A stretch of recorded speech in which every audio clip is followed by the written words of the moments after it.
Morning and good evening. My name is Atri. I'm the convener of this webinar. This is a webinar on the indigenous people and local communities co-organized by the Campaign for Nature and also the ASEAN Center for Biodiversity. I think I will start. Welcome, everyone. This is quite a key meeting today because we are focusing on the role of the IPLC and how it relates to the ongoing negotiation of the post-2020 global biodiversity framework, which is due to start very soon. As you may be aware, the Campaign for Nature, which was launched about 2 years ago, believes that securing indigenous and community land tenure should be a central way to achieve the world's biodiversity objectives. The right-based approach to biodiversity conservation must also explicitly safeguard the rights of indigenous peoples and local communities, ensuring a free, prior, and informed consent and alignment with the UN Declaration on the Rights of Indigenous People. Now, ladies and gentlemen, this webinar will provide a space for people in the ASEAN region to hear both global and regional perspective. This webinar will address some of the key questions that have been raised around IPLC and the Global Biodiversity Framework and comes in time. I hope to assist delegates and experts in considering of their position and language regarding the IPLC. So during this next hour or so, for 2 hours until 12 noon, some of the quick questions that we'd like to hear would be what's included in the 30 by 30 target? Experiences of IPLC land management and conservation, in particular in the ASEAN region, IPLC rights across the GBF, all those targets that have implications to the IPLC, and a few more. Ladies and gentlemen, I'm delighted and proud and humbled to inform you we have been able to assemble a stellar slate of keynote speakers and panelists from around the world who are leaders in IPLC and also in ASEAN. I also would like at the outset thank the ASEAN Center for Biodiversity, led by its director, Professor Teresa Mundita Lim, who's help us undertake this webinar, which has been getting quite traction in the region. As you know, also the IPLC community is crucial in the 10 ASEAN member states. When we talk about the 30 by 30, one key issue that is always being raised within ASEAN is how would we fund it? And you may wish to know, I think many of you know, 10 days ago on the sideline of the UN General Assembly in New York, there was this very interesting pledge by the donors, 9 big donors, which pledge about $5 billion for protected areas. And I'm very glad also to know that the WIS Foundation, which is supporting the Campaign for Nature, is allocating some money for conservation. And I hope some of that would flow into ASEAN in the coming days and years. So with that, that is my opening remarks. I'd like to invite Professor Mundita Lim, but I was also made to understand she's traveling. She's making her way here. Can I get some guidance from Iqbal whether we are going to beam her pre-recorded message or has she arrived? Iqbal, do we have a pre-recorded message, Iqbal?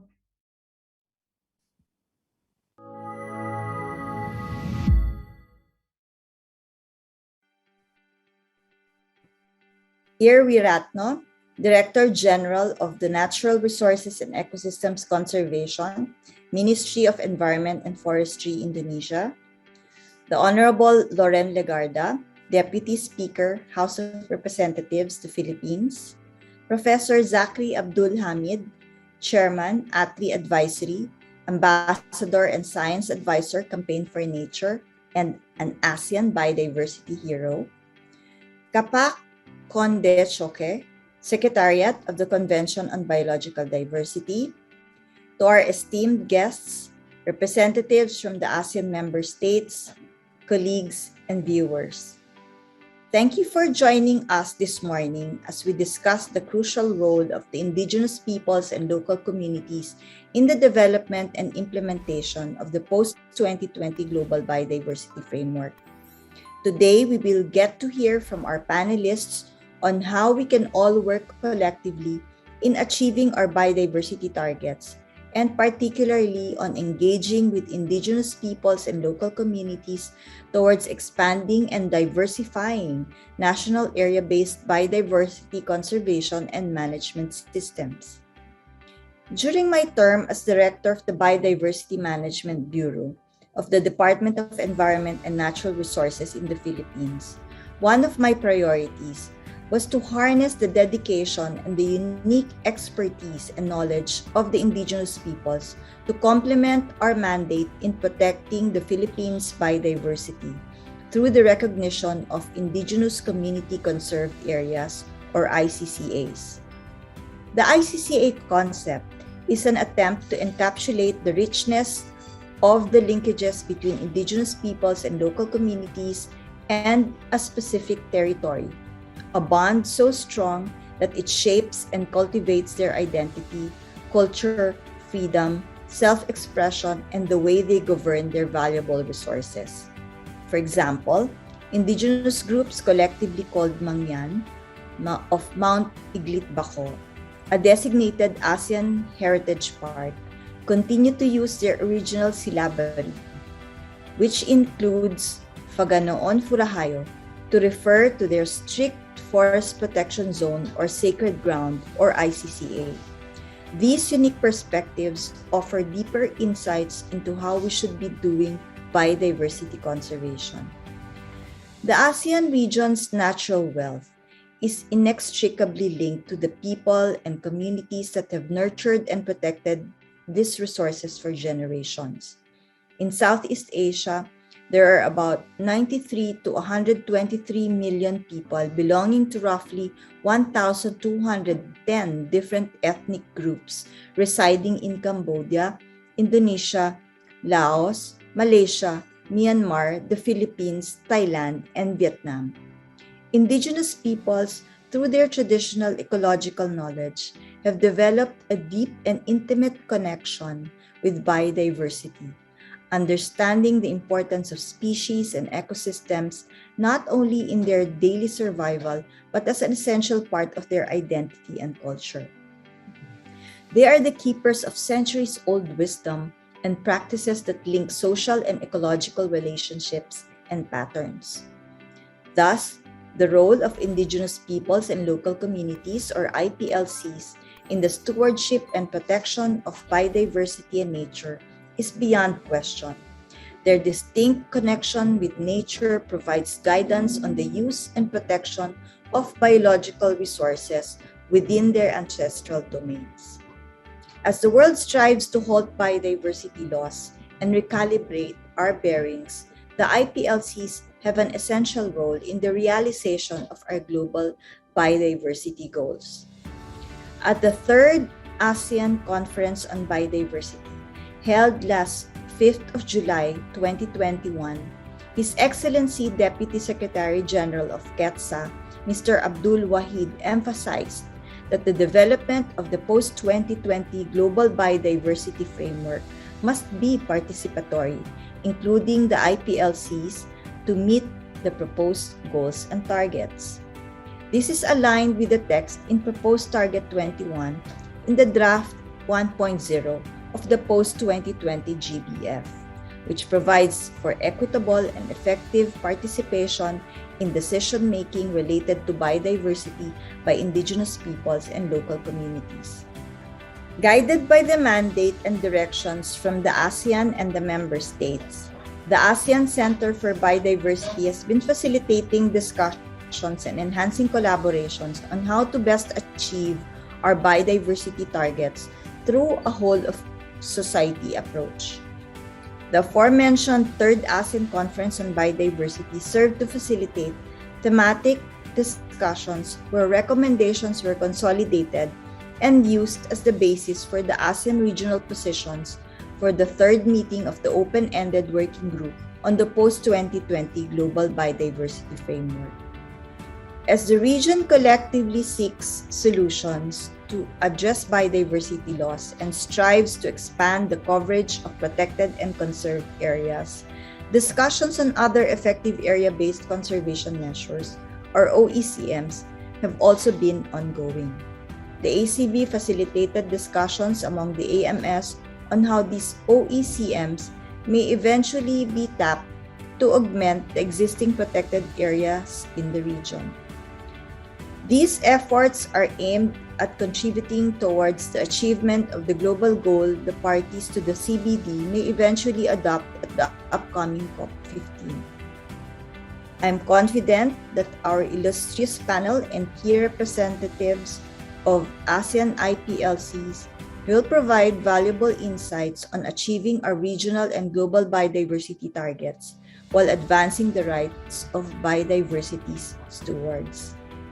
As I close, allow me to quote Mr. Peter Kalang, Chair of the ICCA Consortium, a Kenya from Sarawak, Malaysia, during one of the ACB 2020 virtual sessions. He said, and I quote, "The indigenous peoples and local communities play an outsized role in sustaining a healthy planet. This is because of their traditional skill, knowledge, and practices in caring for their lands. Supporting IPLC's rights is addressing biodiversity and the climate crisis." To Atri Advisory and Campaign for Nature, thank you for co-organizing this webinar with us today. Indeed, actions at all levels of society and from local to regional to international are essential in realizing our aspirations and rebuilding our relationship with nature. We are all part of the solution because #we are ASEAN Biodiversity. Thank you, and I wish all of us a productive meeting ahead.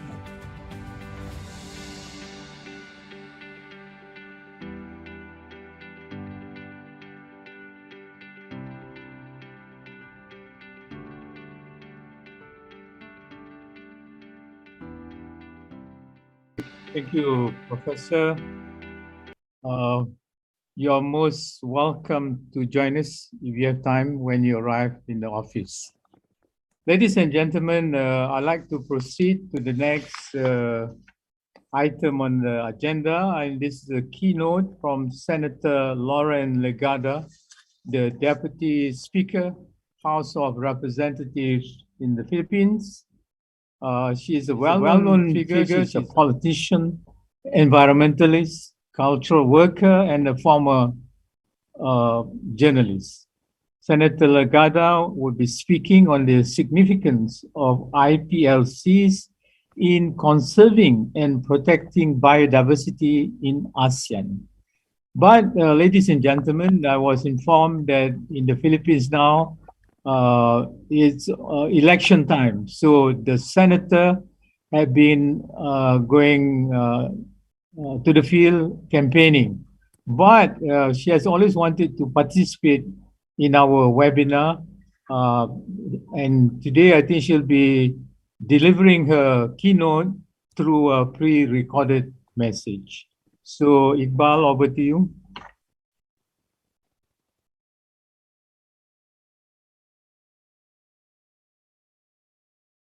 My heartfelt greetings to everyone present here today.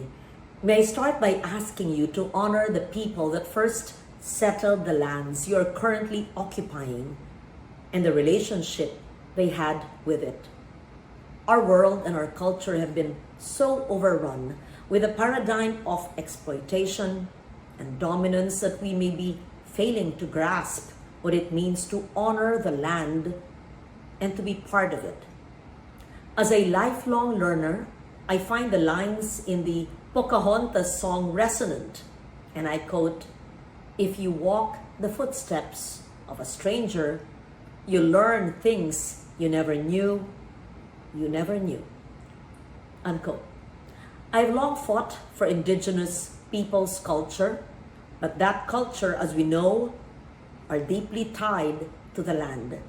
So I invite you to momentarily walk the footsteps of one Mateo Carino, who in the early 1900s tried to register land in then the municipality of Baguio, province of Benguet, that his ancestors had long occupied even before the Spanish colonization, but was denied that registration. The case was brought to the U.S. Supreme Court, the court of last resort during the American period. Justice Oliver Wendell Holmes went so far as to say that, and I quote, "The acquisition of the Philippines was not like the settlement of the white race in the United States," unquote, to occupy the land. He claims it was to do justice to the natives, not to exploit their country for private gain, unquote. Holmes went on to say that it was hard to believe that inhabitants of Benguet would be excluded in the constitutional protection accorded to any person for his or her life, liberty, or property. The ruling was that if as far back as memory goes, the land has been held private, then it had to be so even before Spanish conquest and was never public land. It goes to reason, therefore, that owners of these lands did not need to ask for land from the state because it was never the state's land to begin with. They owned it even before there was a state. This decision, had it been implemented across the board, would have shaken the drafters of all property ownership in the country. It was not until the enactment of the Indigenous Peoples' Rights Act in 1997 that this 1909 ruling saw a procedure for implementation. Fast forward present day, nearly 20% of lands are covered by ancestral title. Not coincidentally, these are the same parcels of land which we still find to be wild and natural, the natural capital on which a lot of our lives depend. At the same time, the highest incidence of poverty in the country are among those living in the uplands, the majority of whom are indigenous peoples.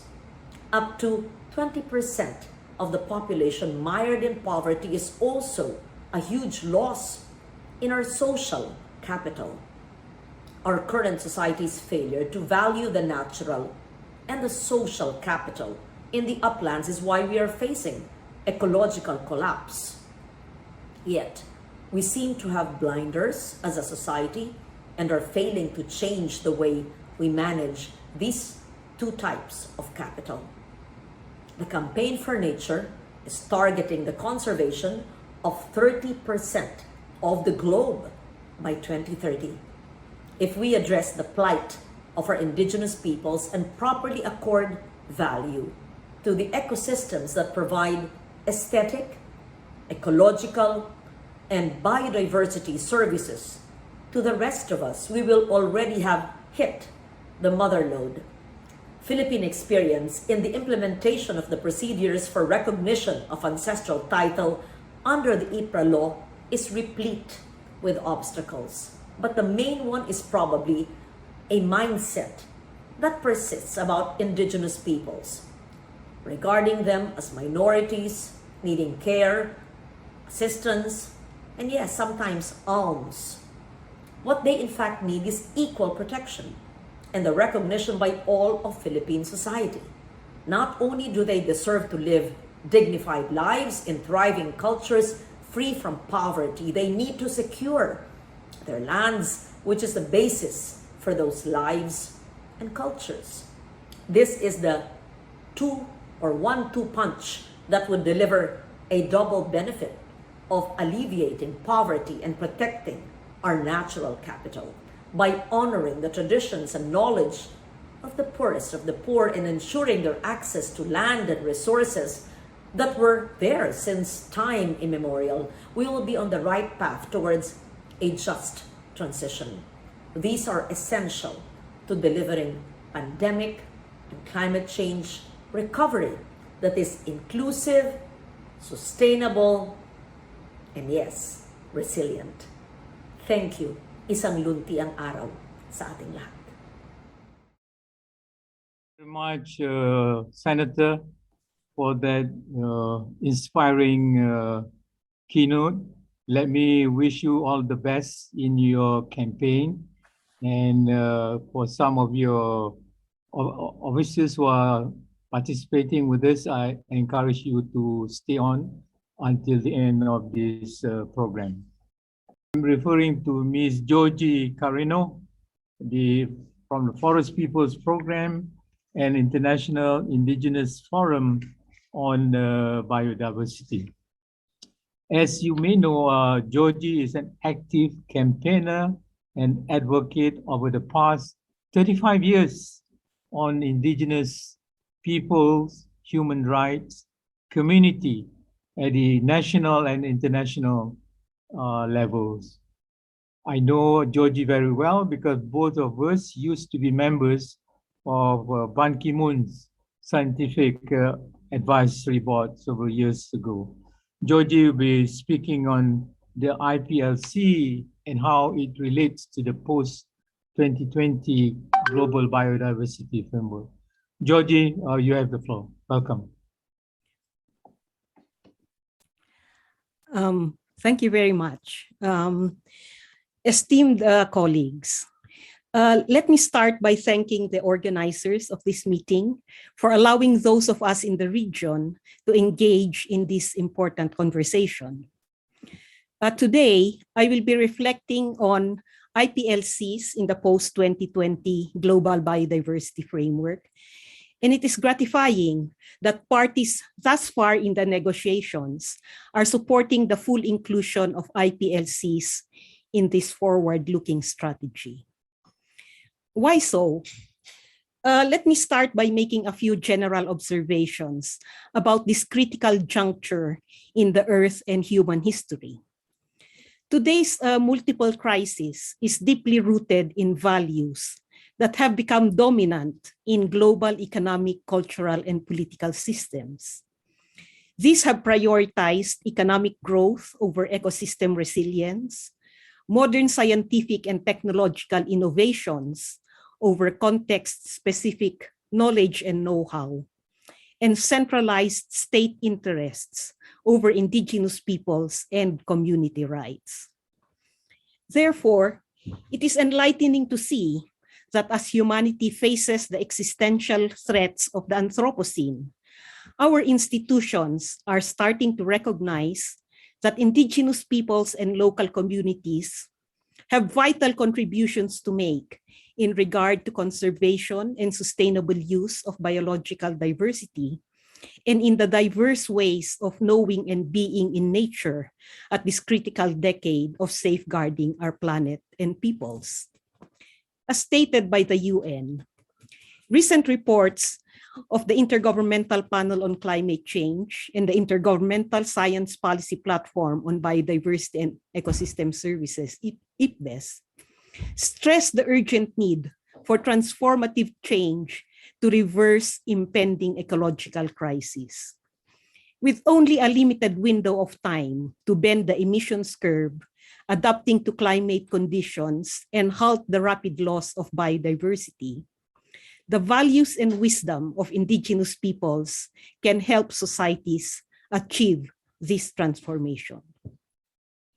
So the current negotiations of a post-2020 biodiversity strategy offers a historic and I think not to be repeated opportunity for CBD parties, international organizations, scientists, business, civil society organizations, together with indigenous peoples and local communities, to be truly transformational across its goals, targets, and indicators.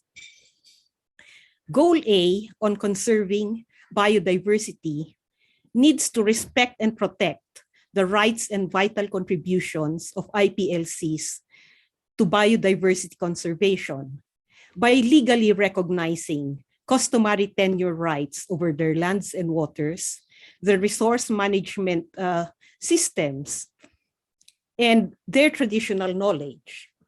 So IPLC territories must be appreciated as a distinct category of land use in spatial planning.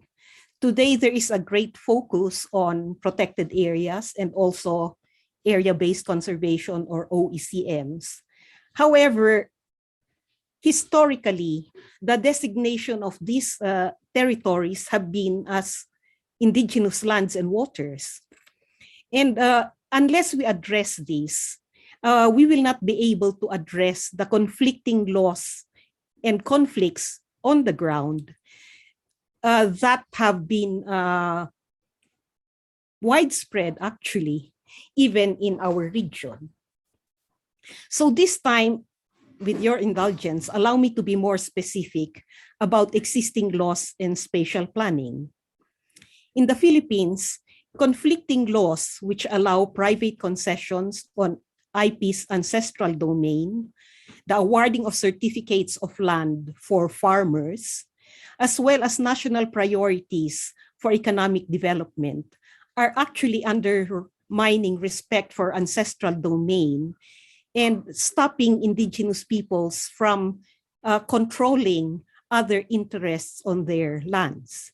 The IPRA, which was mentioned by Senator Loren, is being stripped of its essence with these conflicting laws. In Thailand, establishing special cultural zones recognizing intangible heritage of rotational farming of the Karen has been a great development. But this has not stopped the criminalization of rotational farming in many governments in Asia, despite this being a proven management which of mobile peoples moving across the landscape in order to conserve nutrients, as well as actually serving as a carbon bank. In Indonesia, the recent enactment of the Omnibus Bill, which rolls back around 80 other laws, will have impacts on the protection of indigenous peoples, while the bill on indigenous peoples has not yet been passed over 10 years. So again, this is an issue of conflicting laws. And in Malaysia, the National Human Rights Institute, Suhakam, held a national inquiry on land conflicts arising from national development plans and implementation of native customary rights. So actually, the issue we are discussing today, while very of a high cultural and philosophical level, is also very practical in terms of what can actually be changed. So I think the 30 by 30 spatial target under the new strategy will actually not be met unless IPLC territories are protected by law. The target needs to prioritize quality over quantity, underpinned by the evidence of that IPLC guardianship has been as good or even more effective in nurturing species abundance and genetic revitalization and ecosystem resilience, as proven by the fact that the most of biodiversity is today located in these territories. We have also been effective at stopping the expansion and worst ravages of industrial and agricultural expansion through defense of our homelands. And yet, many of our human rights and environmental defenders have been killed or are highly threatened. Going to sustainable use, the post-2020 GBF needs a dedicated target to promote customary sustainable use of IPLCs. This is contained in Article 10C of our convention. The COP has also approved a global plan of action on customary sustainable use. And this will be highly complementary to the mainstreaming of biodiversity values across all sectors of the society. So IPLCs are asking that this be given special attention in Target 9.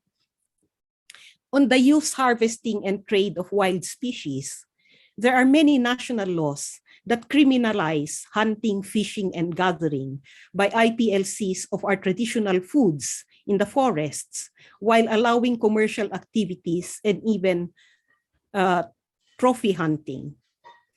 Customary laws must be respected in this regard, including local ways of managing human and wildlife conflict.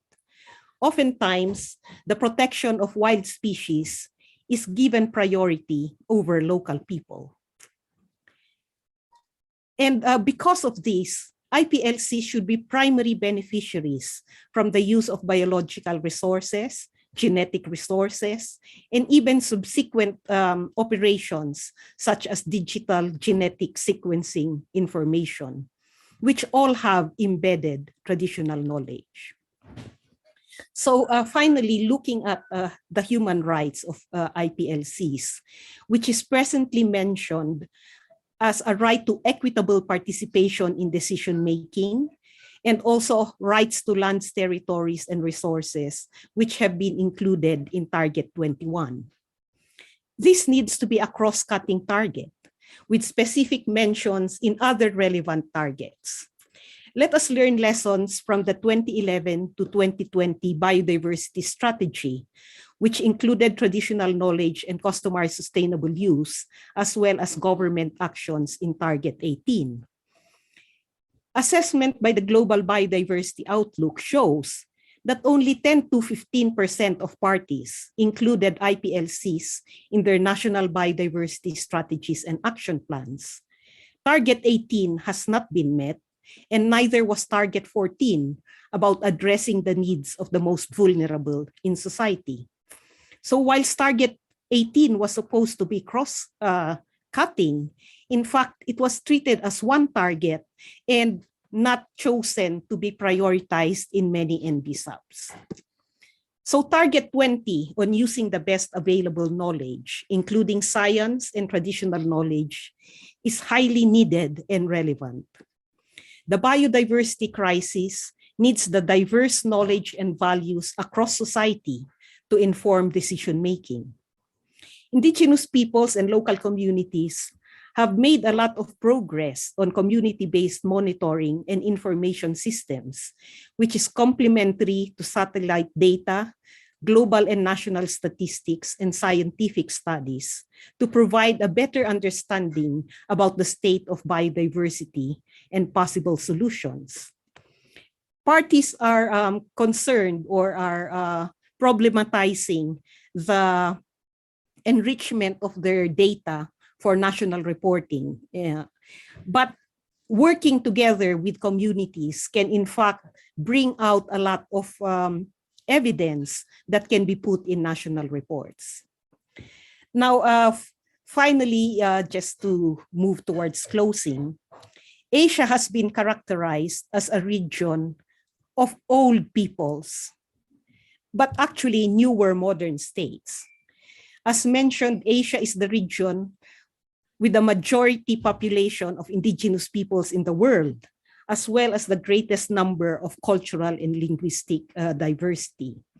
And Director Lim has actually highlighted these numbers in her presentation in ASEAN countries. All of these are great treasures moving forward. I'm so happy that Senator Loren Legarda referred to the landmark decision on native title won by my great-grandfather Mateo Carino, wherein what was declared as state land was in fact private land by native title.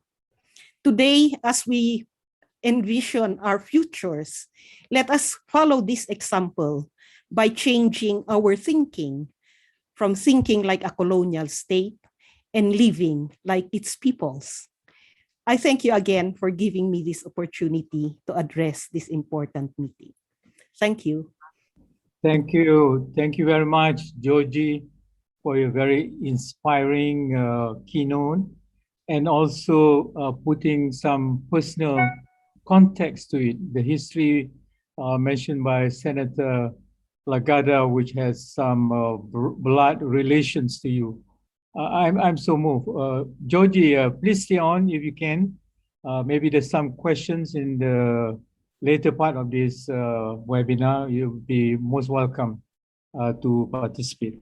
Ladies and gentlemen, I need to move on to the next speaker on the agenda, and this would be Brian O'Donnell, the keeper of the flame of the Campaign for Nature. He is the director of the program. Brian will be talking to us on Target 3, the 30 by 30 IPLC rights and finance for IPLC. There are many exciting developments, in particular the last few days. I will invite Brian to elaborate on that. Brian, you have the floor. Thank you, Dr. Zachary. Can you hear me okay, everyone? Loud and clear. Great, thank you. Good morning there, good evening here. I am, as Zachary said, Brian O'Donnell, and I am the Director of Campaign for Nature. I'm joining you today from the ancestral and current lands of the Ute and Puebloan people in southwestern Colorado. I really appreciated Jogie's remarks and think that I would like to just agree with her remarks that unless the rights of indigenous peoples are recognized, that there is no chance that we meet the 30 by 30 goal. And that is in fact a centerpiece that we must achieve together to safeguard biodiversity, to ensure the rights of indigenous peoples, and to ensure that this COP15 is a success, as well as the Paris Climate Agreement is met. I think that it was also well said that the ASEAN region and Asia in general is a region of indigenous peoples. It's a mega biodiverse region. It's a mega diverse cultural region, and those things go hand in hand. As Dr. Zachary said, I'm with Campaign for Nature, and we have three overarching goals that we're trying to achieve. The first is protecting and conserving at least 30% of the world's ocean and seas by 2030. The second is to do it in a manner so that indigenous people's rights are advanced in achieving that goal. And then the third is to ensure that finance accompanies that goal so that we don't set up bold policy agreements that are never followed through on by donor governments and others who are implementing this.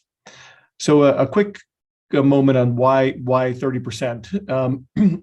As many of you have seen, back in May 2019, the IPBES, a distinguished body of both scientists and leaders who are brought forward traditional ecological knowledge, a body that Dr. Zachary led before, reduced the global assessment, and it recommended that we have a transformational change to address biodiversity loss, recognizing that up to 1 million species are threatened with extinction, many within decades.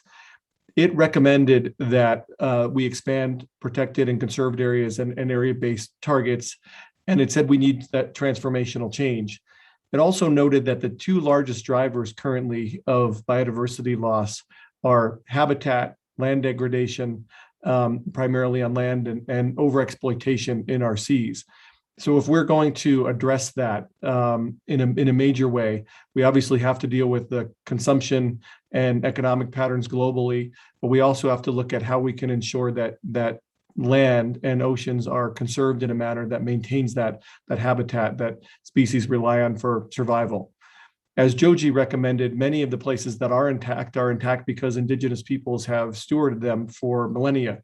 And so ensuring that they have the rights to their lands and territories is an essential pathway to achieve the 30 by 30 target. When we look at what's currently in the draft biodiversity framework, the current draft talks about protecting 30% of lands and oceans through a system of protected areas and other effective conservation measures. These other effective conservation measures have recently been defined and include private lands, could be former military bases that have outcomes, or other areas that are achieving biodiversity outcomes but may not be originally set aside for biodiversity. There is a role for protected areas, but we do know that protected areas have not always been just to indigenous peoples. In fact, many have strongly violated the rights of indigenous peoples, and that has to end and has to change radically, so that any protected areas would have to be established with free, prior, and informed consent, and benefit the local communities of which they are being supported by.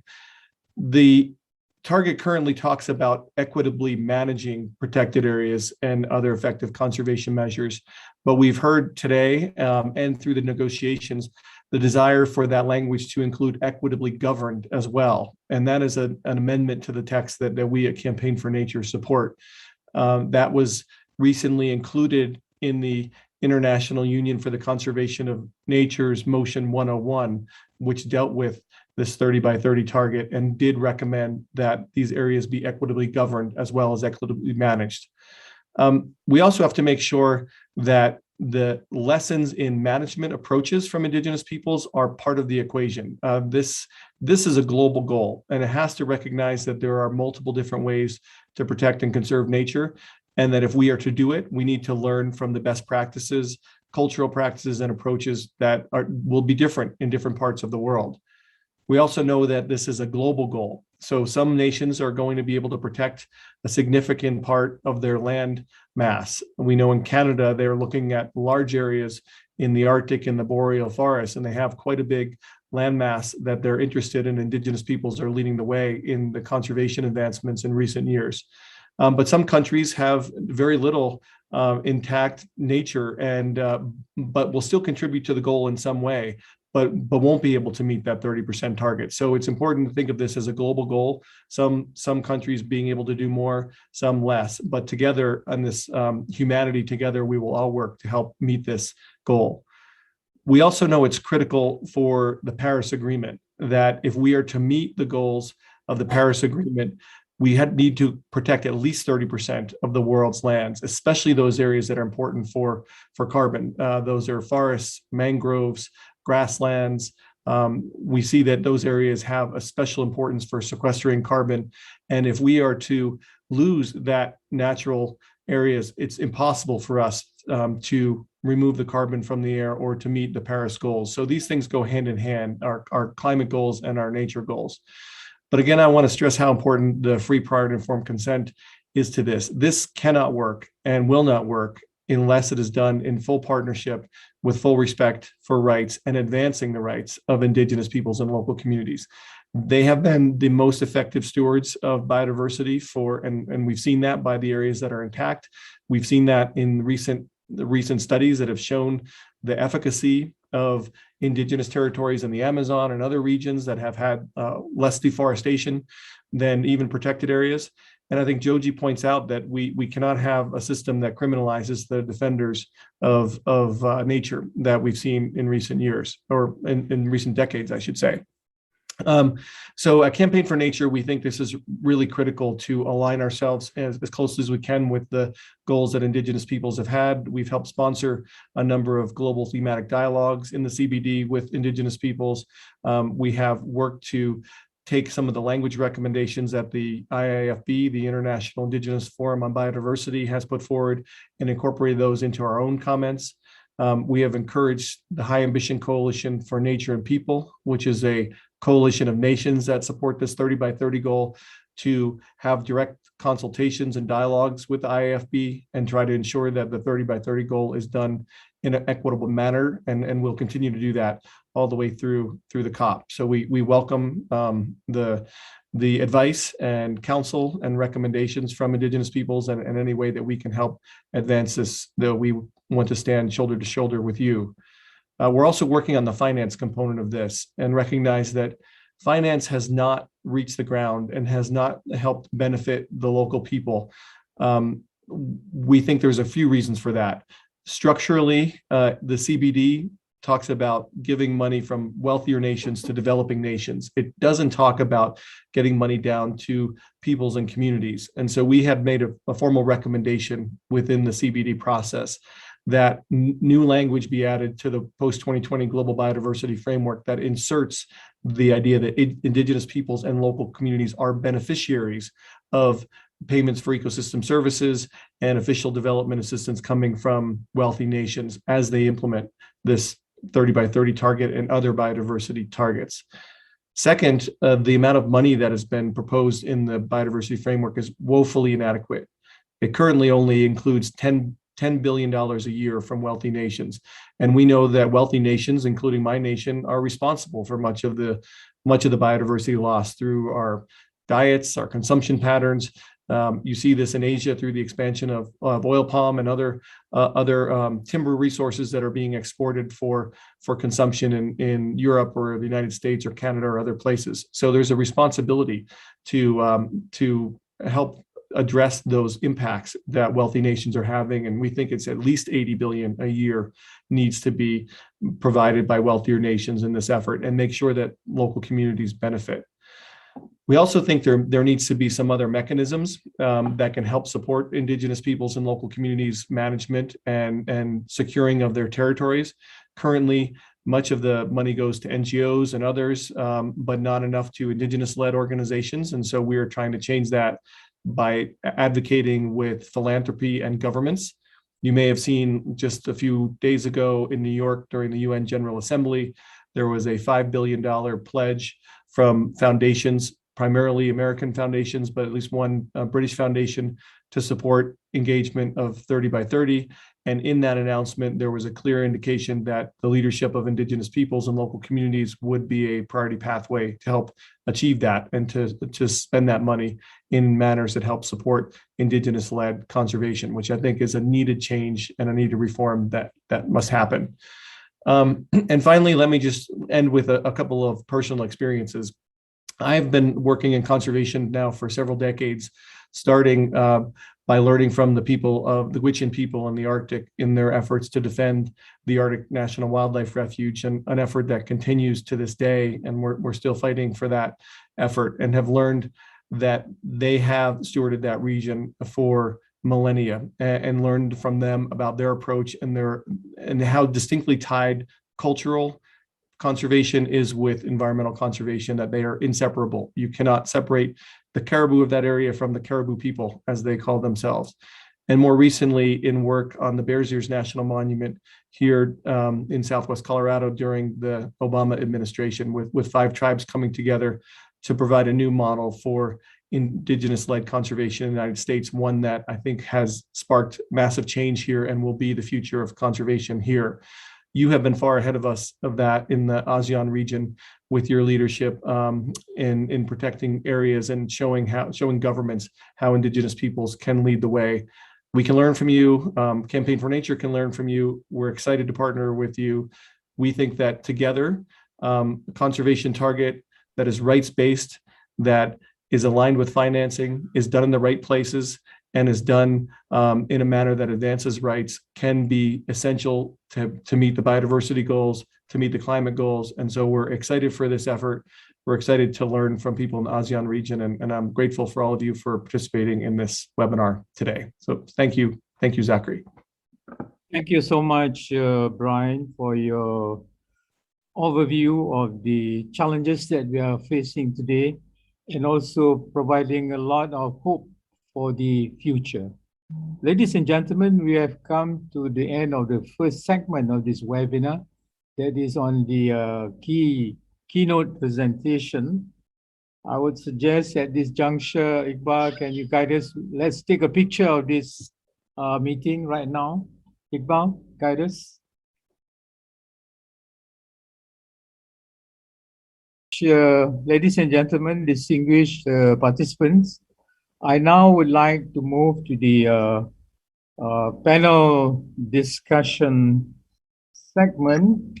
We are also very fortunate to assemble today not only some colleagues at the global level, but some very interesting personalities in the ASEAN region who's working on the IPLC for quite some time. The panelists will be given about 5 to 7 minutes of time. Then I will let all the panelists do their presentation before opening the Q&A. I was made to understand there's quite a number of press people in the audience. I would urge them to record any questions that they have on the chat box, and we will attend to them as appropriate at the end of the presentation. Let me start by inviting Mr. Conde from the Secretariat of the Convention on Biological Diversity. Mr. Conde, could I, yeah, there he is. He's now based in Colombia. A lot of experience in the IPLC. I was made to understand also Mr. Conde is on the Peoples and Biodiversity Unit of the CBD Secretariat. He is from Bolivia and a member of the Aymara tribe. He will give us an overview of the current draft post-2020 global biodiversity framework and the inclusion of the IPLC. So, Mr. Conde, you have the floor. Thank you. Let me share my screen. Yes, I see you can see it. Let me start by congratulate you for organizing this webinar, and thank you for the kind invitation to join it. Very briefly, the 14th meeting of the Conference of Parties adopted a comprehensive and participatory process to prepare the post-2020 global biodiversity framework. The negotiations to develop the framework are being undertaken by a dedicated open-ended working group under the leadership of the co-chairs, Mr. Francis Oval from Uganda and Mr. Vasil Van Habre from Canada, and overseen by the Bureau of the Conference of Parties. The working group has met 3 times. The first meeting was in Nairobi, August in 2019. The second meeting was in Rome in February 2020. And the third meeting is divided in 2 parts. The first part took place online in August and September, and the second part is scheduled to take place from 12 to 28 January next year. And the COP15 is tasked to, the second part of COP15 is tasked to adopt the GBF next year. The previous version of the current first draft includes the zero draft, which was issued on January 6, 2020, and the update zero draft issued in 17th August. The first draft, it was issued in 12 July, and now it's available in, it's available in 6 official languages at the meeting's website. The first report, the first part of the working group of the third meeting, it's also available. And along with this report, it's the reports of the contact groups where parties and observers had the opportunity to go section by section and target by target. The reports includes a composite text, which includes the proposal from parties and observers, whose texts were supported by parties during the session in one text, a composite text, and also includes a compilation of all the different text proposals made by parties and observers. These are the basis for the second part of the third meeting of that is taking place in January. I won't go into details. The first draft, it has 11 sections, and section G has 3.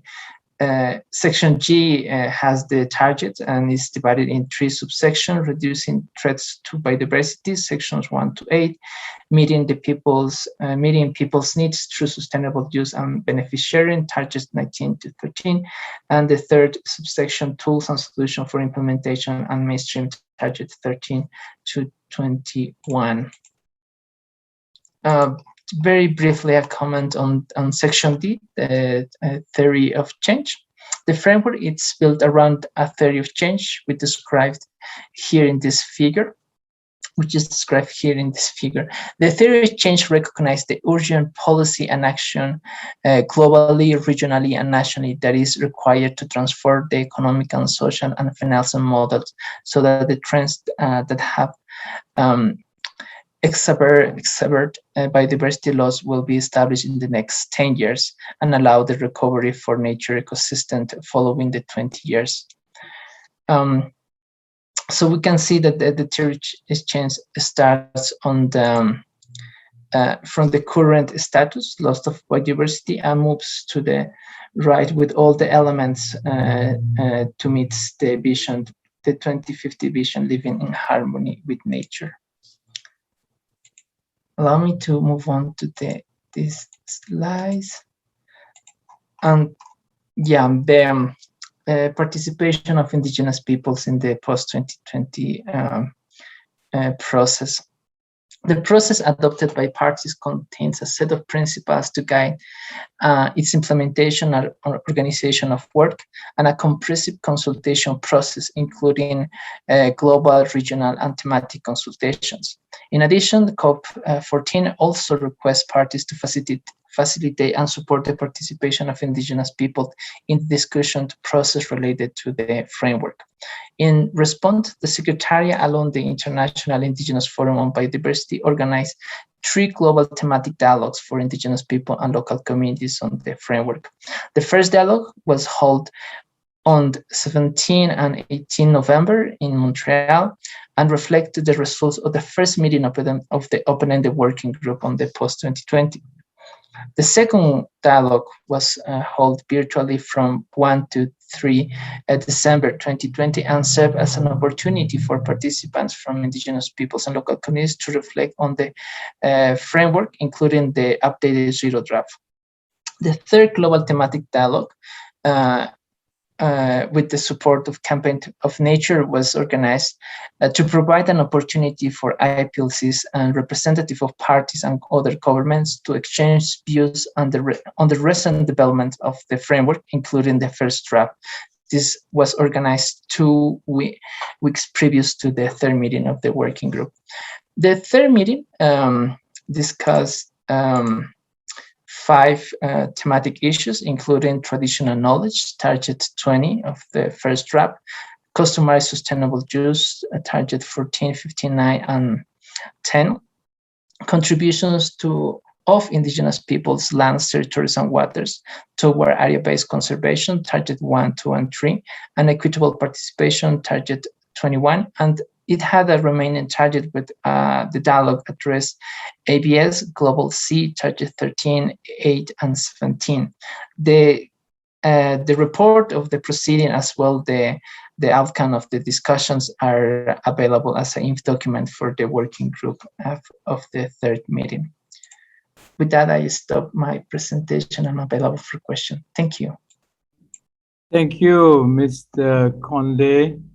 In fact, you can go on because a number of the panelists have been absent, but we'll come back to that. Ladies and gentlemen, I was informed Ms. Hen from Vietnam, Mr. Wiratno from Indonesia, and Mr. Shimre are not available at the current time. I will proceed with the speaker, the last speaker on the panel. And this is Miss Natasha Tanjuk, and this is Miss Natasha Tanjuko, who's replacing KM Reyes, who is unavailable. Miss Natasha Iqbal, can you beam Miss Tanjuko picture? Who's replacing KM Reyes, who is unavailable. Miss Natasha Iqbal, can you beam Miss Tanjuko picture?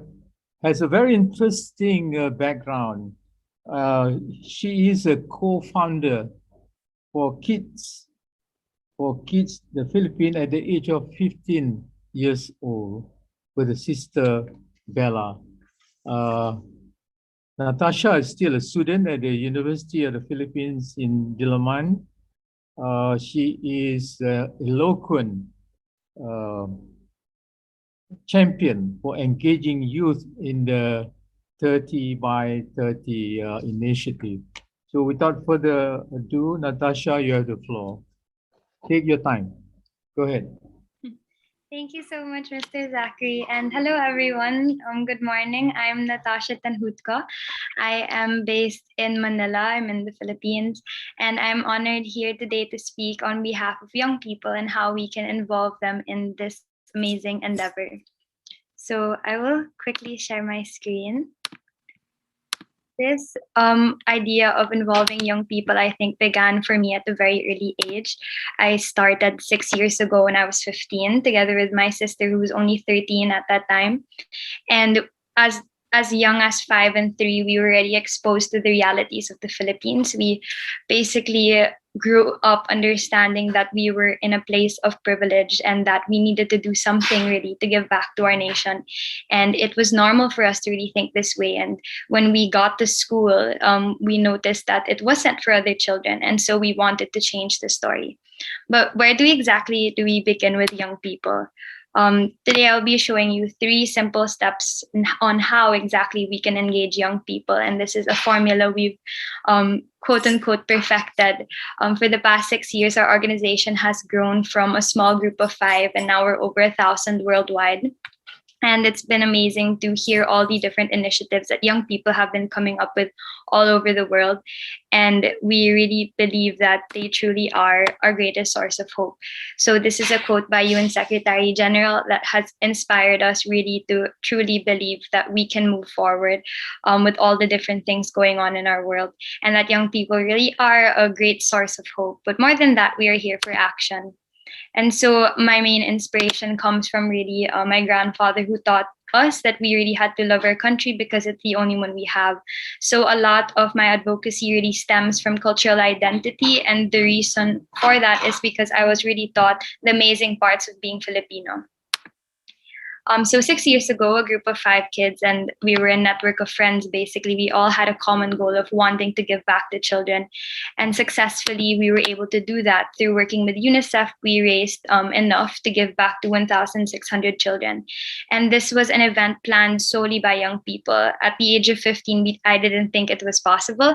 But because we had a lot of other people that believed in us too, this is what launched us into really, truly becoming a platform for change for the young people. So again, we basically just joined in what professionals were doing. We wanted to be a part of the conversation and be a part of that roundtable discussion where we could present ideas of the youth. And so we started really off doing simple outreach work. We'd go to different remote communities, we'd play games, we'd do things that would bring them hope and happiness.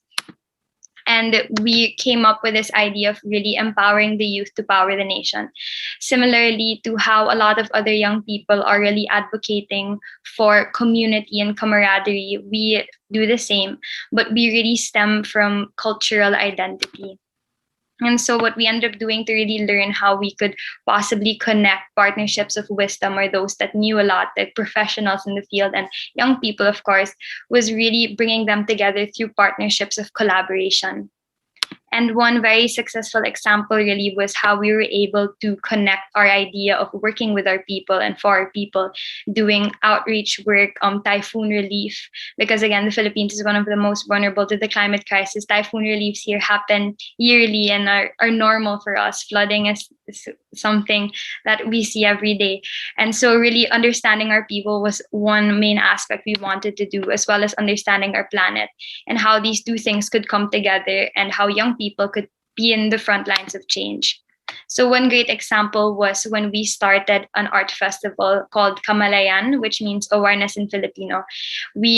Me and my sister were exposed basically to the amazing crafts of the indigenous people in the Philippines. And we realized that majority of those who were living in Manila or in the capital weren't aware that there's so much more to the Philippines outside of the city.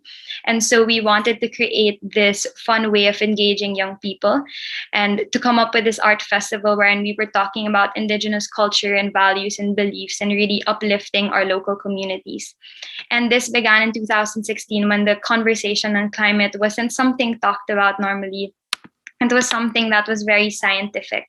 And so we wanted to break it down into promoting local artisans as well as local youth artists, and seeing how they could have their own play on really what Filipino identity is. So we were able to rediscover what exactly our cultural identity is without really having to stuff it down people's throats. It was actually a very successful event because we got people to listen to Filipino music, to listen to indigenous sound, and without even having to explain what it was, but it was something natural. And so we also really learned that working with young people in a more formal setting, together with other young people, is quite different. We were able to get a room full of 200 young kids to sit down and listen to talks on marine biodiversity, when a lot of them wouldn't even want to sit through a 1-hour science class. So this is when we realized that there was really a gap in the system, and how people were explaining things in school in the traditional system, and how we were learning things outside, learning about our culture and all these different ideals that we weren't really taught in traditional school. So through Kids for Kids, we really grew this entire network of young people wanting the same, wanting to change the education system, wanting to advocate for children's rights, and seeing how we could talk about intersectionality through fun opportunities. So the first thing really in taking action with young people is we have to make things relatable. It's really important to make sure that the generation that you're talking to understands what's being talked about.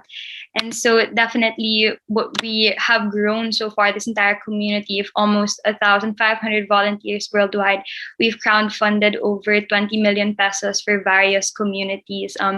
And we have an amazing network of over 250 organizations we've worked with over the past 6 years to really build this community for change, and putting again our local communities at the front lines. And we realized throughout all of this is actually one amazing project we did together with UNICEF. This was right after Typhoon Yolanda, one of the strongest typhoons ever to hit recorded. We basically painted a youth hub together with typhoon survivors. These kids lost everything to the typhoon, and yet they really had a sense of hope. And so this is when we realized that change is holistic, and we aren't anymore just talking about whether it be access to education or just water, or just housing, or just all these small things around the right to play even, but it's really talking about how we can create that safe environment for children, how we have to go beyond just looking at them as actors later on in the future, but actors now.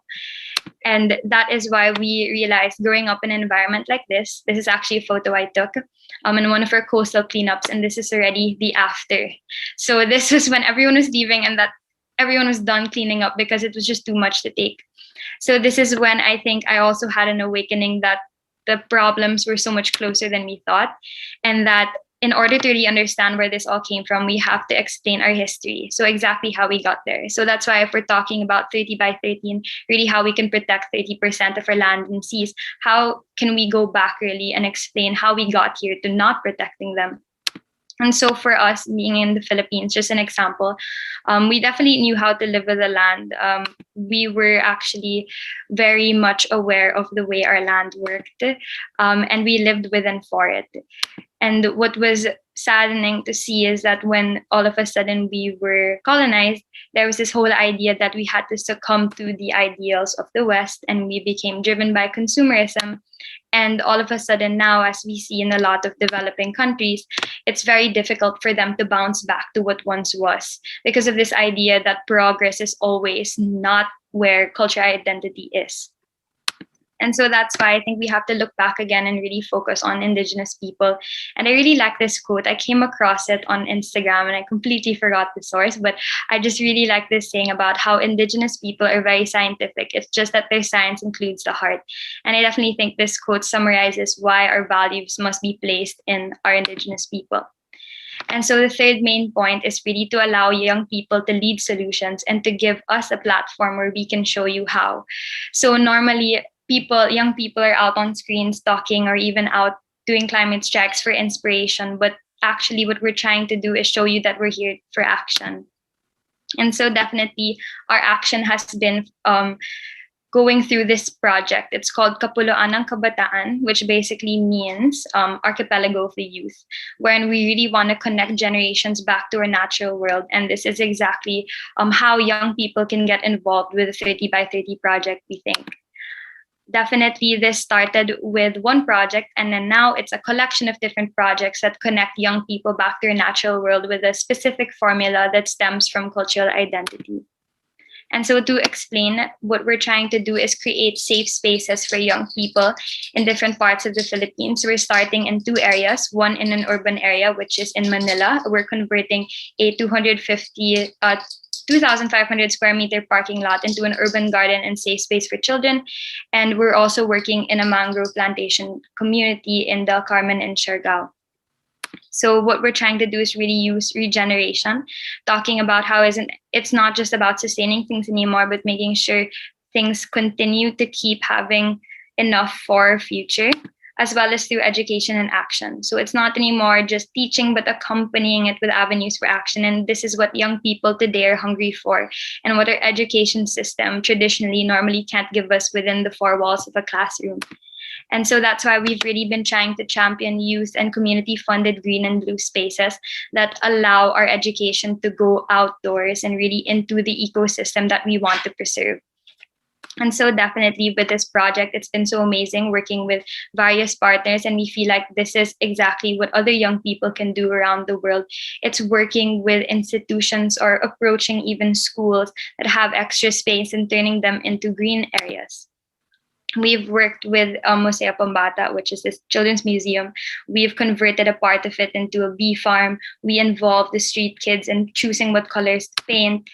And really, it's all about education for local communities to inspire local stories. So for example, our work in Siargao, which is a protected island here in the Philippines, we were able to understand the protected area itself, as well as also understand other areas worth protecting.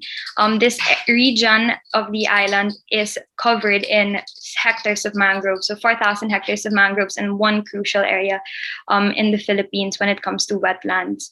And so a lot of people don't know about this space, and what we want to do is really uplift their local stories. And so we're working together with the community itself in creating children's books and educational material that can be distributed as well to neighboring communities or even to other schools in the city to act as an example of what environmental conservation can be like.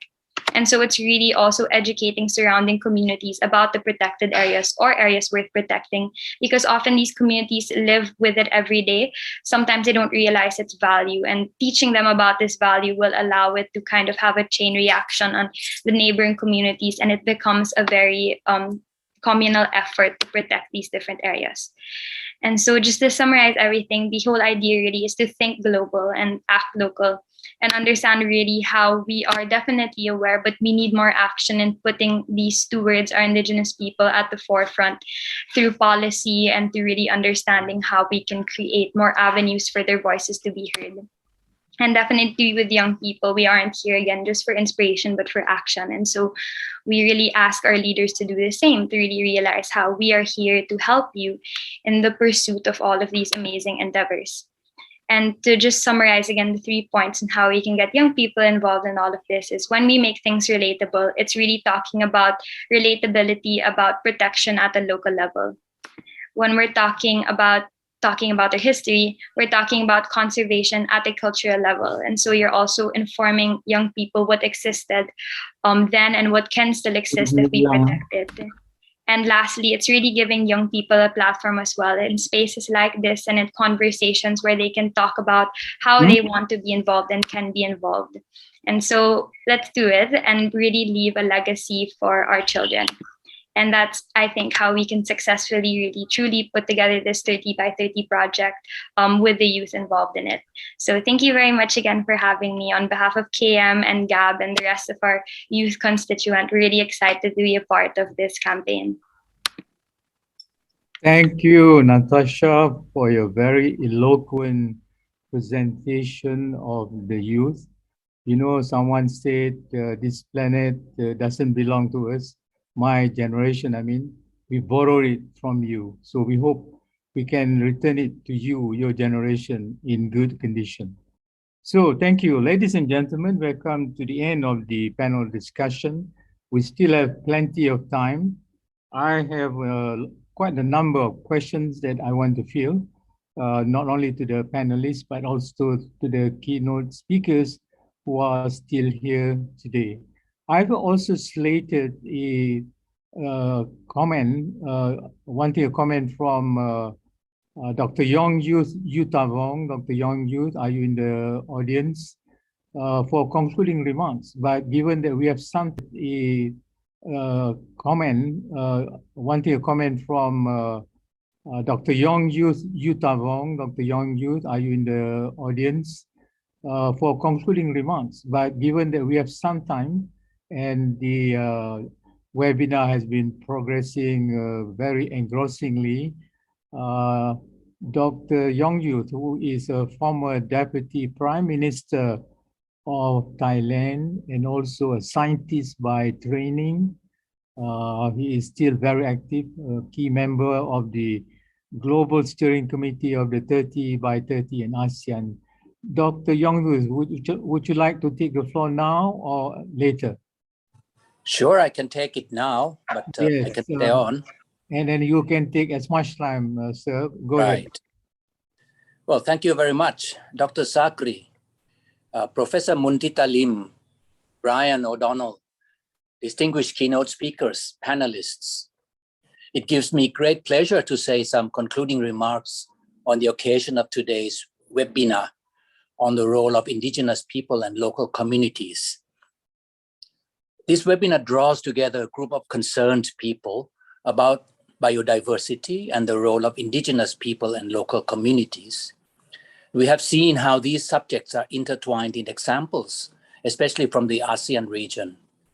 Thanks to Teresa Mundita Lim, Senator Lauren Legada, and Georgie Carino for going over the background status of the indigenous people and local communities in our countries and relation to biodiversity conservation. Thanks to Brian O'Donnell, the Director of Campaign for Nature, for going over the global status of this subject, especially in relation to the 30 by 30 campaign to conserve at least 30% of forests and the seas by 2030, and the role of high-income countries in supporting indigenous people and local communities in conserving biodiversity.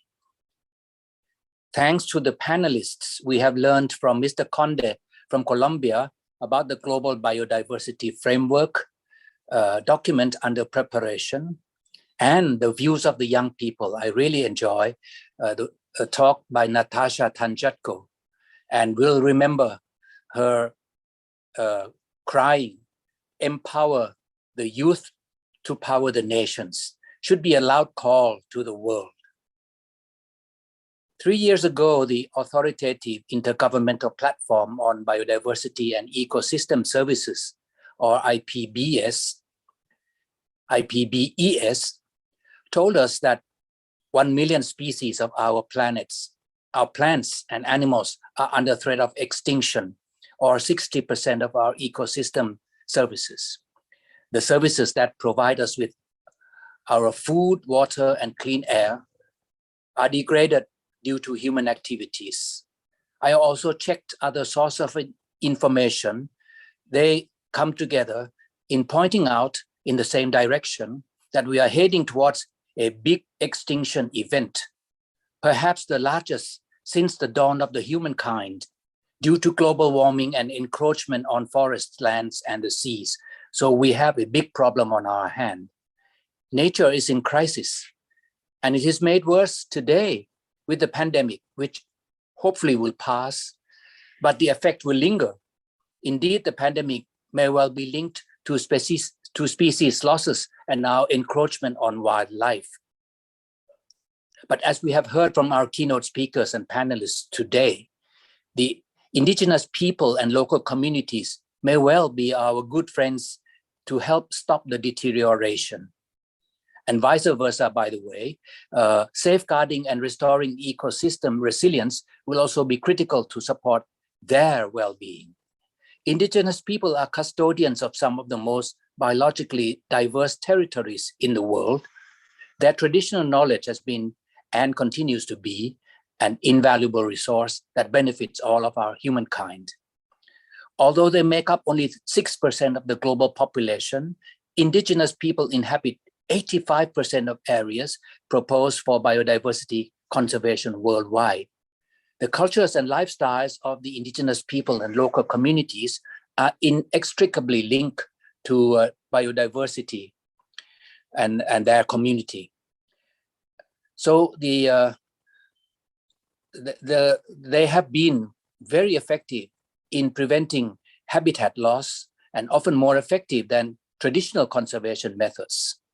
The rich discussion that took place today convinced me on the role of the indigenous people and local communities, and in particular, those in our midst in the ASEAN region.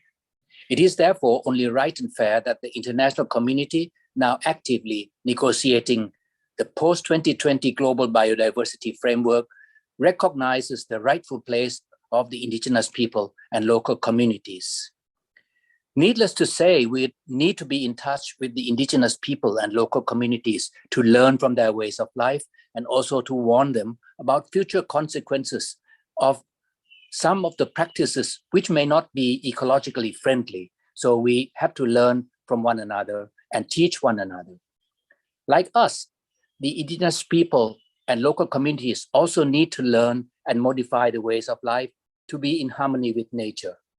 Last but not least, let me once again thank the participants of this webinar, including the audience who have contributed their time and effort to make it a roaring success. Thank you very much. Thank you very much, Your Excellency. As I also said, we are not done yet. We still have time until 12, and we have a few questions here. The first question is to Georgie. Georgie, you related to us some of the stories in the yet. We still have time until 12, and we have a few questions here. The first question is to Georgie. Georgie, you related to us some of the stories in the ASEAN member states where governments seem to be committed, but eventually they did not, and I'm sure with your many decades of experience, you must be very frustrated. Question is to Georgie. Georgie, you related to us some of the stories in the ASEAN member states where governments seem to be committed, but eventually they did not, and I'm sure with your many decades of experience, you must be very frustrated, just like me. Can you tell us a bit how do we get out of this so-called imbroglio, Georgie? Yes, thank you. I think we started the discussion today by saying that we need to get out of old habits of thinking. Unfortunately, governments in the pursuit of economic development and modernization have thought of indigenous peoples as backward, and that we actually need to change our ways and be brought into modern society. But we have seen that that approach has actually of diminishing or not really valuing what indigenous peoples bring, have actually led to our impoverishment when we try to be incorporated as the poorest in modern society. But if we change our thinking to look at the values of nature and culture as very critical, then we are able to see the great contributions that indigenous peoples are able to bring, not just for improving our well-being, but for all of society. And I'm actually happy that despite the crisis or because of the crisis, our old ways of thinking and the requirement to transform our systems as well as our values and our personal habits is leading us to reevaluating and understanding what it is that we really value. Because if we continue in our current ways, so-called business as usual, it is clear that it is the road to ruin of a lot of the world itself, but also of things that we actually hold dear. We hold our family dear, we hold our communities dear, we hold our identities. So let us pay attention to these so-called intangibles of values, but which will actually guide us to our path towards the future. Thank you, Georgie. Very informative indeed. I have a question for Mr. Conde here. Someone mentioned just now that in the biodiversity run-up to 2011-2020, I think it's the IG target, only 10 to 15% of parties include the IPLC in their strategies. Can you tell us, is there any reason for that, Mr. Conde?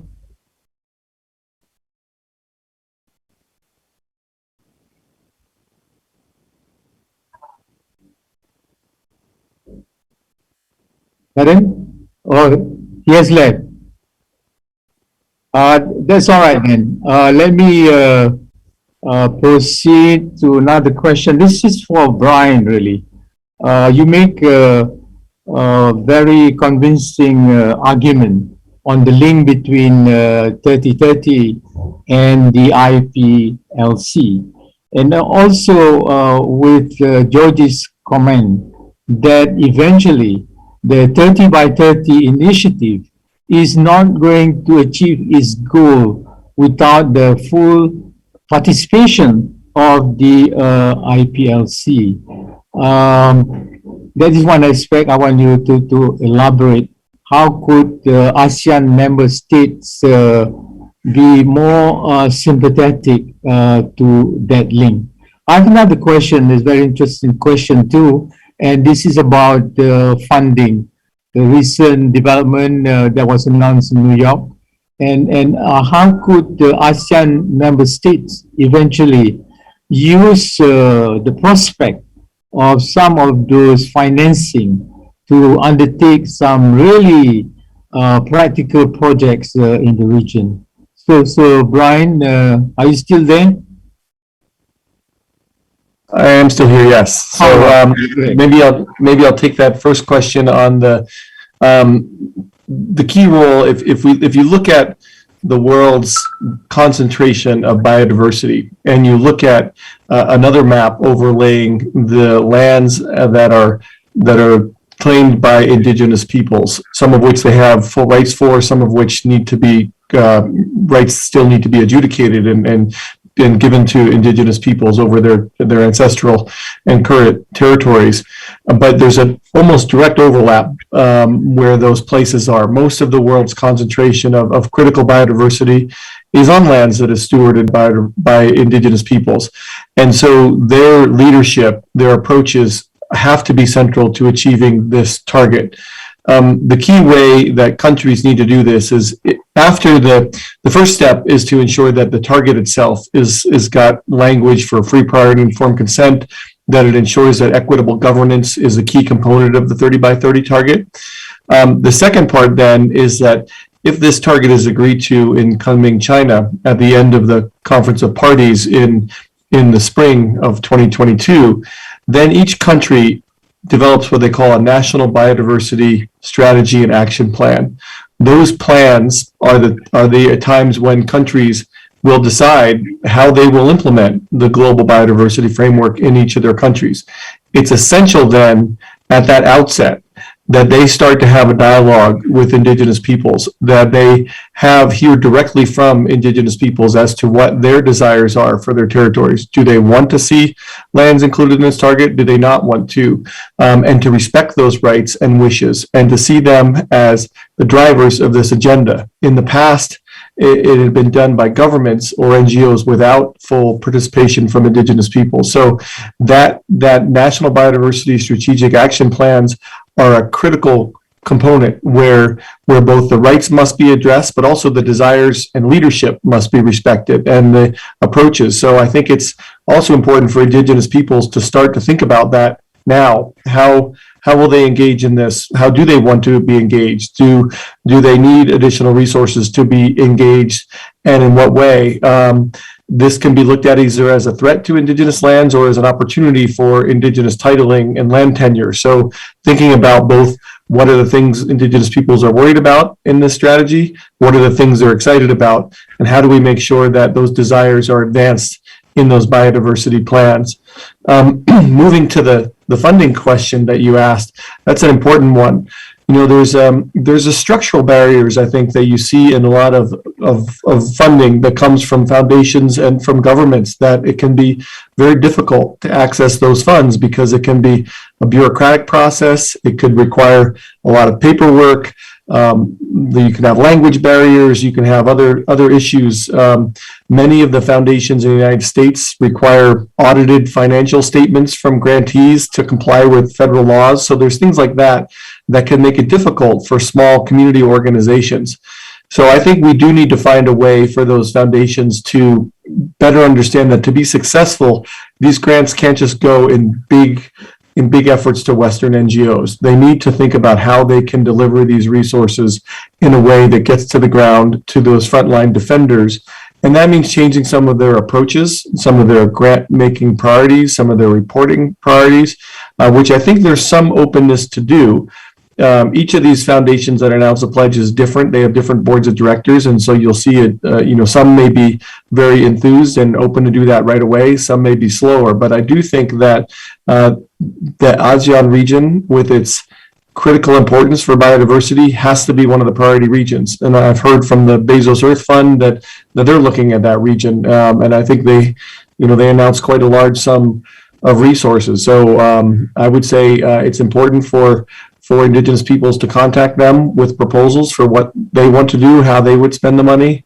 I think they also like partnerships. So going in, they only have a half dozen or so staff. So you can imagine the number of proposals coming in. But I think teaming up with a number of other indigenous organizations and entities in a regional basis or others can be another approach that will help to navigate that. So you can raise your voice with a collective proposal would be an idea that I would recommend. Thank you, Brian. In fact, the last segment of your response answers to the question by Nosrat in the chat. How could communities take the initiative to write proposal? Nosrat, I think it has been answered by Brian. But I want to go back to the issue, Brian. One of my concerns in ASEAN, and I intend to work closely with the Global Steering Committee of the 30 by 30. Present today is Dr. Yong Youth, also Mr. Emil Salim of Indonesia, and Tony Lavina and Senator Lagada. Is how do we mobilize the political leadership in the region? To start with, to be members of the High Ambition Coalition, which is co-chaired by Costa Rica, France, and the UK. For now, only Cambodia in ASEAN is a member of the HEC. If you ask me, I'd like to see the whole 10 member states being members of the HEC. But this can only come about by the political will, political understanding of the leaders. There's senior officials, of course. There's still roadblocks. One of that is this controversy between conservation and development, of which we are trying to work to do some research to highlight that these two can synergize one another.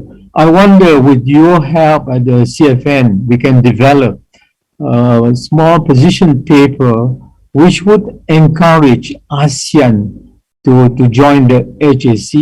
And one way of that, they kept saying, where's the, show me the money, where's the funding, you know? Now with the recent announcement, there's a golden chance for us to reset the engagement that we have with ASEAN. And I hope also ASEAN would regard the CFN as a partner in this exercise. Is not only telling us what we need to do, but also coming up with the practical steps, including some financial resources, which can be mobilized to this region. I kept saying that ASEAN itself has a proud history of conservation. Georgie, you remember the Heart of Borneo project, you know, launched in 2007, and the Coral Triangle Initiative launched. These are two international collaboration that ASEAN has done before. So to me, this 30 by 30 is one of the extension, a bigger, ambitious one that we should look in and try how we could engage them. Maybe Dr. Yong Youth, you want to have a comment right over here? Dr. Yong Youth? Yeah, thank you very much. I think you are touching on a very important subject, because although ASEAN is rich in biodiversity and also have a lot of indigenous people, in fact, the south of Thailand, you know, bordering Malaysia, we also have, you know, quite a lot of indigenous people, and everywhere in the country. So this should be an issue of importance to ASEAN and to Thailand. And the 30 by 30 campaign, I think, should perhaps try to draw in Thailand. Yeah, I have tried to contact officials who said that they are still not clear, you know, and they want to wait until the COP, you know, and so on. But I think that there should be some kind of conversation between these three countries, you know, Costa Rica, France, and UK, and officials in Thailand. And I think the officials in Thailand whom I have approached are open to that. Maybe some kind of a call to straighten understanding, because I don't think that the Thai officials quite realize what this is about, you know. So it is something that needs further work. Yeah, thank you. Thank you, Dr. Yong Youth. Georgie, are you still there? Do you have any comments on this particular issue, Georgie? Yes, indeed. You have mentioned already the Coral Triangle and the Heritage Park initiatives, which are important, but these have been still very much state-led, which is good because that provides the enabling framework. But I think what needs to happen in the future is having partnerships with communities, because I think increasingly including HAC, but also this Fund for Nature, are really looking that there should be collaboration with an enabling framework of governments, as well as really directly having dialogue and partnerships with the communities. And I think this is very good for our political structures in our own region and the opening up of greater collaboration. You asked earlier about why only 10 to 15% have included indigenous peoples in the NBSAPs. In the past, and even in the future, I think, governments are completely given the freedom to choose their priorities of what to put in their NBSAP. However, there is an attempt now in the negotiation of the post-2020 that we see that our ambition can be raised collectively to really be able to meet those targets. And included in that negotiation is what will be some of the, what they're calling headline indicators, where we will all be measured as to how well we are doing. So for example, the targets on conservation, each party will have to say how much they've progressed and are they working with indigenous peoples to meet this target. In the same way with, are they including customary sustainable use in their NBSAPs, or are they reforming or initiating new laws in order to create this enabling framework? So I think there is now a move to say that, yes, we will still work within national context and priorities, but our overall ambition has to be really high, and all of us have to show that we're actually transforming. Yeah, that's what I can add. Thank you very much, Georgie. I want to move. Natasha, we haven't forgotten about you. There's a question here to you, Natasha. How can youth in the region be more involved? What were some of the challenges that you have faced on the ground to raise awareness? You know, Natasha, about 1 month ago, I was involved with a group of youth. You are one of them with KM Brace on this town hall meeting on the 30 by 30 in the Philippines. I was really mesmerized by the level of interest, awareness, and commitment of the youth. And I brought this news to some friends in Malaysia who are also very keen to do what the youth in the Philippines have done. You have any comments to that earlier part of my question? How can youth in the region be more involved? Yeah, sure. Yeah. Thank you so much for that question. I definitely think one way to get young people involved is really it coming from other young people. So that's the reason why with our approach for our involvement in 30 by 30, me together with KM and Gab Mejia, what we really want to do is take it really to the regional level where we can really activate other young people as well. And it makes it easier from it coming from other young people like us. So I feel like that's one thing that we've really noticed is when it's other young people calling other young people to come and join, it makes it even more exciting. So that's one approach that we really want to take after really pursuing the Philippines and hopefully joining the High Ambition Coalition, that we really take it further up a notch to the regional level so that we're really able to have conversations with international youth to really see what they're also doing on ground. On top of this, I'm also part of GABA as well as part of this group called Youthtopia, which was founded by Melati Wyson of Bye Bye Plastic Bags, and it's actually a coalition of young people all around the world. And so we definitely have that network already existing. It's really just finding a way to effectively tap them to do the same in their own nations, to lobby and to really find ways into talking to these people at higher levels and how we can move forward with the bill. I feel like the most difficult part is that, like, understanding exactly the processes in different nations and how to do it. I know here in the Philippines, we do have forms of really lobbying in person and things of the sort, but with the pandemic, it's been quite difficult. So that's why opportunities like the town hall have really helped us really gather into one room different stakeholders and actually really understand what they're already doing on ground. So definitely working with grassroots communities has been one amazing experience I've had the opportunity to do the past year in Siargao. We worked together with the municipality of Del Carmen, and so really understanding what exactly the locals are looking for. They are trying to, the island is protected. However, again, there are a lot of rules that aren't being followed because they aren't understood. So it's figuring out how to translate this again at the local level. So with the previous people really talking about how we can get funding to these local communities and directly to in these areas would be of really great help. And through Kids for Kids, like our organization, that's what we really hope to do, is get all these different amazing opportunities to the ground, really, because this is where the action's happening. So definitely with getting other youth involved, it's those steps that are available to us, and through also an informational campaign that we hopefully will be launching this October. We actually just met with the Campaign for Nature a few days ago with Mr. Brian, and we're really excited to roll out this campaign through online sources and later on the ground.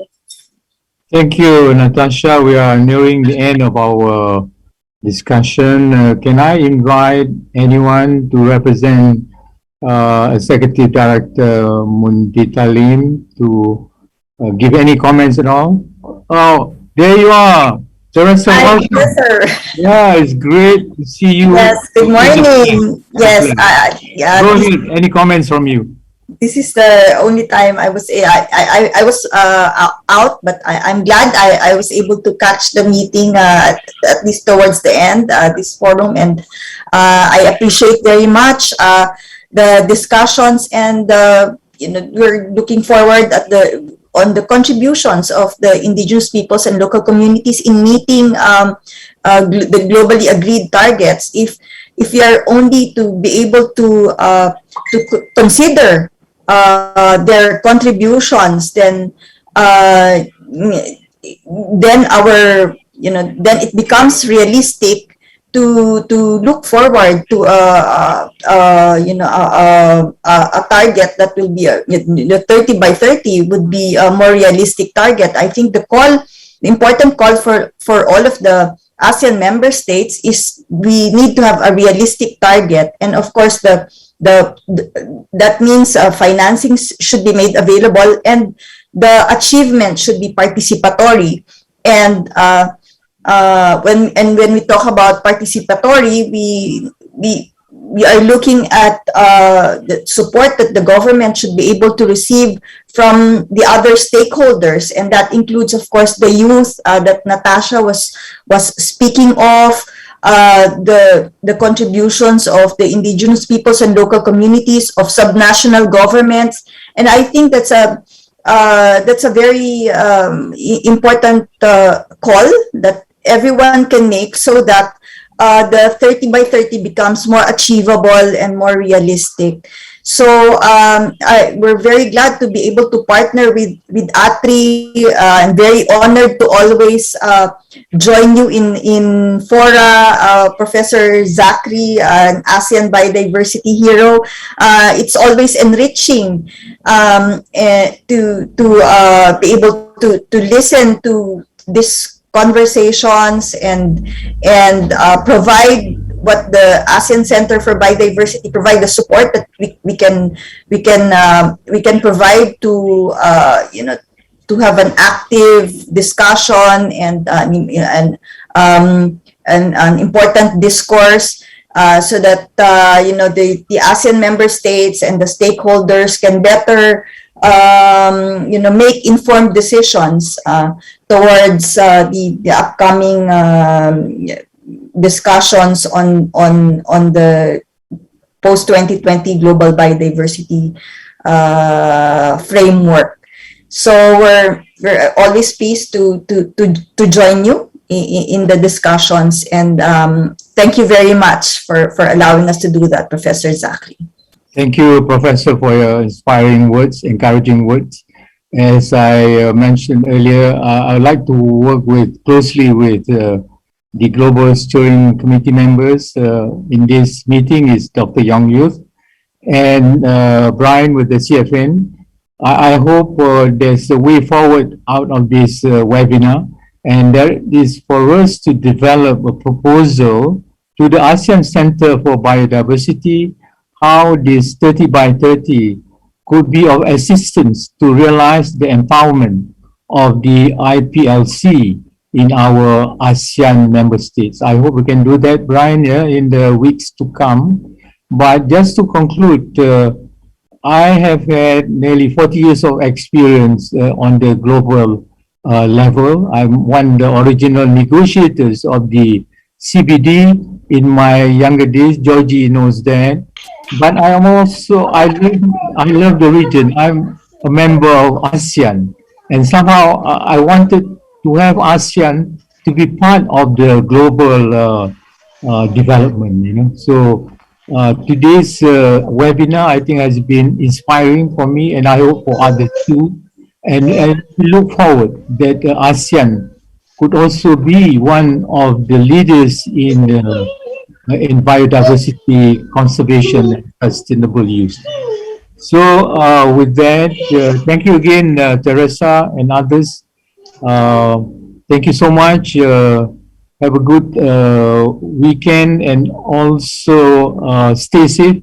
Without that, meeting is adjourned. Thank you so much. Thank you, Zachary. Thank you all. Bye bye. Thank you. Thank you.